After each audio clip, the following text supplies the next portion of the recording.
গত শনিবার আমার দিনটা শুরু হয়েছিল এরকম ধোয়া ওঠা ম্যাগির সাথে।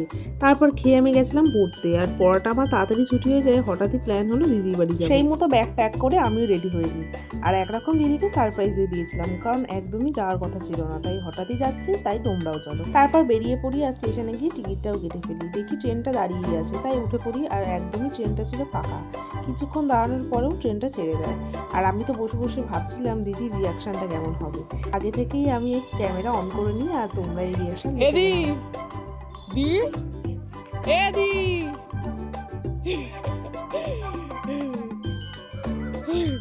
দেখেই নিলে দিদি রিয়াকশন। ও একদম ভাবতেই পারিনি, কারণ আমি ডেকে যাচ্ছি, ও ভাবছে কে না কে ডাকছে। যাই হোক, তারপর কুটি বাচ্চা আসে ঘরে, আর ও তো ভাবছে মানে সত্যি, ও মানে এতটাই এক্সাইটেড হয়ে পড়েছিল, মানে কেমন রিয়াকশন দেবে হয়তো বুঝতেই পারিনি, আমার সাথে গল্প করছিল। তারপর একটুখানি আদর করে আমরা একটু খেলা করছিলাম। তারপর সন্ধেবেলায় 2 রকমের চপ, সিঙ্গারা, এত কিছু খাচ্ছিলাম, আর ওখানেও সবাই বসে বসে খাচ্ছিল। তারপর আর কোনো ভিডিও করা হয়নি, রাতে একেবারে ডিনার করে ফেলি। দেন পরের দিন সকালবেলা উঠে এই ক্লিপসটা নেওয়া। এখানে কুটি বাচ্চাকে আমি খাইয়ে দিচ্ছিলাম, আর ও টিভি দেখছিল বসে বসে। আর তারপরে দিদি আমাকেও খেতে দিয়ে দেয়, আমিও খেয়ে নিই। তারপরে এই দেখো কুটি বাচ্চার কাণ্ড, ওই খাটের পাক দিয়ে নেমে এখানে দাঁড়িয়ে দাঁড়িয়ে কি আনন্দটাই নাও পাচ্ছিল।